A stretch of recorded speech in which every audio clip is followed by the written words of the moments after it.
Welcome to the Cougar Cast here at the Kokomo Post Sports. I'm your host, Jay Stevens, and this is the place to get all the information on what's going on inside the athletic department at IU Kokomo. And joining us for today's show, it's my guy. He's one of the assistant athletic directors at IU Kokomo. It's Grant Patterson. And Grant, you've been talking about it. You sent me a text. This is a big week for Cougars athletics. Yeah, man, it's about time. We talked about it plenty of times all summer. This is my first full-time summer. We're finally here. It's time to go. We've got sports beginning this week with volleyball and soccer. Both teams are on the road, but one team's not too far from home. There will be an opportunity to watch them, and both teams are taking on some stout competition early on in the year, as early as it gets. The first eligible playable dates of the year for the NAI calendar, and we're on the road for both. We're ready to hit the road. One team has hit the road, and then it's gonna be a tough opening week. Yeah. Our non-conference schedules aren't going to be easy.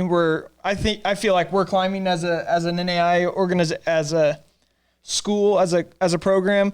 So definitely some tough matchups early in the year, but we're ready to go this week. You know, before we started this show today, Grant sent me a text, said, hey, there will be a couple polls that'll be out. One will be out, the last one before we put the show together. And so I was trying to find the Twitter or the Instagram, trying to figure out what app was going to have it posted first. And it was on Twitter. And I saw a day before that volleyball was in the preseason poll was number one in the conference. Soccer is as well. Yeah, 2 for 2 so far. Can't start off much better than that. No, man, not at all. It's I'm getting used to writing winning articles already, even though we haven't played a game. Both women's volleyball and women's soccer were picked to win the River States Conference, according to the 2024 coaches preseason poll. So that just speaks to the domination that they've shown. Volleyball for the last decade, soccer for the last 2 years. Soccer, the first 2 NAIA tournament appearances in program history come after they have won back-to-back River States Conference championships. So there's that. Of course, they're going to be number one coming off of that. They got 8 of 10 first-place votes. Rio Grande is in second, according to the soccer poll. They got one of the other 2 first-place votes. Shawnee State third. They did not get the other first-place vote. Wow. It was IU East in fourth. So 8 of 10 first-place votes, not quite unanimous, but pretty unanimous. As for volleyball, a little more unanimous. I think we got 10 of 12 first-place votes, and IU East got the other 2.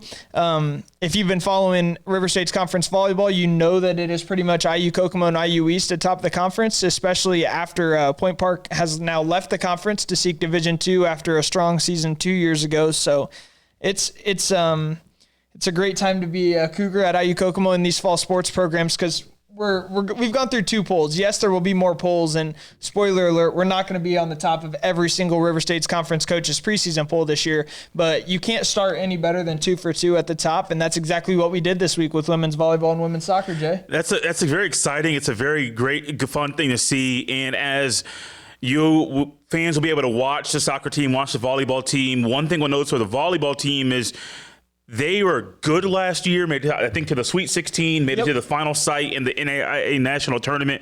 But also on that graphic, I saw that volleyball, they're 6-time defending RSC champions. That's going to be tough for Heather Hayes and her squad to keep that mindset going for them to win it once again this year. Yeah, and that's just the postseason tournament. That doesn't even speak to the level of dominance that we've seen in the regular season. I mentioned just now 2 years ago, Point Park got the better of us in the regular season, but for the better part of this last decade, and Heather's past a decade here at IUK, but for the better part of the decade, they've not only won the postseason tournament crown, they've won the regular season crown, and the dominance is just absolutely insane. And for me, this is my first year full time here, but I think 4th year around IUK athletics, and I've just gotten to see firsthand. Our volleyball team is so fun to watch. Yeah, yes, they are. And I didn't necessarily come in like, oh my goodness, I love watching volleyball, but NAIA volleyball, especially in the River States Conference, especially when you have IU East and IU Kokomo head-to-head, it's a sight to behold, and these teams will kick it off this week. I will second that about the volleyball team being fun to watch. My wife and I went to a couple games last year, and I hadn't been to a volleyball game ever in my life. Outside of watching volleyball on TV at the conference level in college, I had never been to a volleyball game. Even when I was in high school, just didn't go. Man, so much talent is on the court. They play together. They're excited. And then seeing them punch a ticket to make the tournament when that game was hosted here on campus at IUK, I'm thinking, man, it's so exciting. And I honestly, I've been looking forward to watching them play this year. Speaking of watching them play this year, we don't have to wait that much longer, Grant. they're going to be playing this week in Marion, and they got 4 games in 2 days to kick off the season. Yeah, and if you're a local product, you know Marion's just a short jaunt away. Marion and Kokomo, NCC rivals in high school sports. It's the same thing. Be over there in 35 minutes. Yeah, no more than not a bad 35 drive. minutes, Jay, especially to Indiana Wesleyan. Just right off 22. IU Kokomo will battle some strong teams. We'll start off with Midland. I think they finished the year ranked 15th in the nation. I think their NAI program out of Nebraska. We'll battle Wilberforce, a historically black university out of Ohio. We'll battle both of those two teams Thursday at Indiana Wesleyan in volleyball, and then we'll be back Friday morning for the biggest matchup of the week, arguably in all of NAI volleyball. It'll be number 1 Indiana Wesleyan, the defending national champions. They'll host us, the IU Kokomo Cougars. I believe we finished year number 14.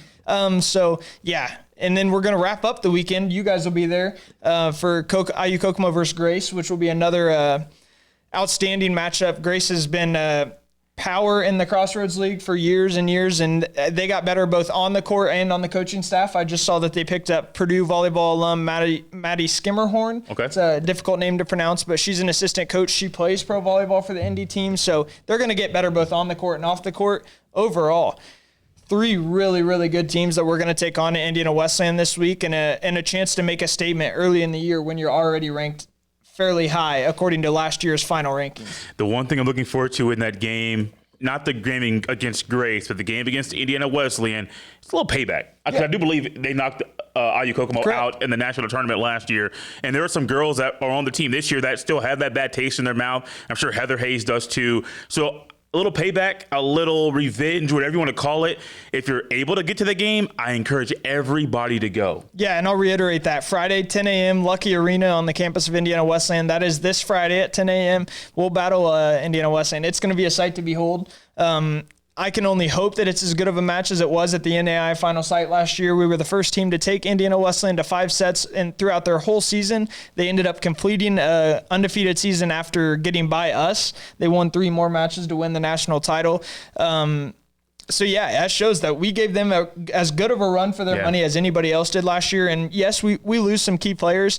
They don't lose much, but we also return a lot of production that produced in that match with Indiana Wesleyan. So it'll be interesting to see what goes on this Friday in Marion. Speaking of what's going on this week, it's not on Friday. I believe it's Thursday and a Saturday, and it's not in Indiana. Unfortunately, it is down in Georgia. If you're looking to get away right now this week, go ahead and head down to Georgia to watch the soccer team play because they got 2 games in the South to kick off their season. Yeah, last year they headed to Mississippi to start their year. This year they'll head to Georgia. They'll play 2 matches in Georgia this year. Jay, it's pretty much just like volleyball. We're not looking to play any opponents that will be easy wins. Yeah. And that's the case with soccer. They'll start off their season against number 6 SCADs. That is Savannah College of Art and Design. So SCAD, they'll take on SCAD on their home field Thursday at 6 p.m. So how can you start tougher? That's essentially like yes, they're number 6 in the nation, but that's essentially like if you add in that they're playing on their home field in the heat that we're not necessarily used to as much as they are.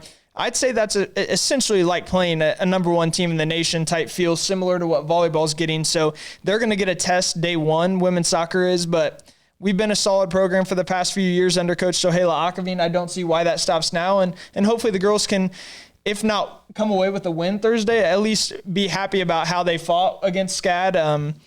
They're a dynamic program, man. I've seen them play in the past few years, and it's going to be a difficult task. But I know Sohaila and staff will be ready and prepared.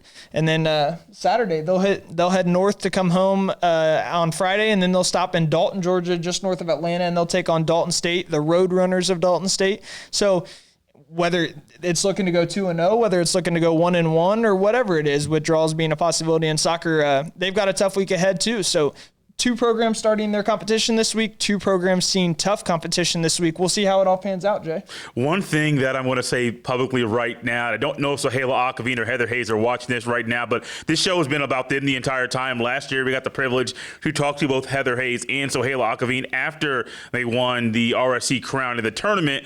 So Sohaila Akavine brought the trophy, and I made a joke about it at one point, saying, hey, I hope, like, if you guys win it, you bring the trophy in. We would love to have it, little prop. Well, she brought it in. I remember Heather Hayes saying, man, I wish I knew I would have brought ours in, too. Well, Heather and Sohaila, if you guys win the conference tournament this year, gladly, we will welcome that trophy right here on this table. Maybe it's not this table, but maybe a different one. We'll welcome it here on the show because we would love to see that hardware here after you guys have worked hard to earn it. Yeah, and, hey, I know that it's been a long time coming. Yes, we have an individual national champion in school history, but I don't think we're too far away from an NAI national championship either, Jay. So to hell with the River States Conference trophies. We'll definitely take those, but I want an NAI trophy, and I want a big red banner behind us for the NAI national championship coming sometime soon to IU Kokomo, we hope. Grant, anything else you want to leave us with about either volleyball or soccer as they kick off their seasons this week? Even if you can't make it to Marion, you're probably not going to be able to make it down to Georgia for women's soccer. But if you can't, I'm sure volleyball will be streamed all week. Okay. It will be there will be a fee for volleyball. You will have to pay to watch it. But if you're free, why not make the trip over to Marion? Reach out to us on our social medias if you have any issues about getting where you need to be. But otherwise, if you can't make it, check out IUKCougars.com. Check out our social media pages. Each of these teams' pages, I'll be keeping them up to date with scores throughout each of their matches throughout the week. So that's 6 total sporting events this week going on. 4 volleyball matches, 2 soccer matches. IUKCougars.com or IUK Athletics social media is the place to be. I really appreciate Grant Patterson for coming on the show once again. He is one of the assistant athletic directors at IUK. And guys, this has been the Cougar Cast. We'll see you next time.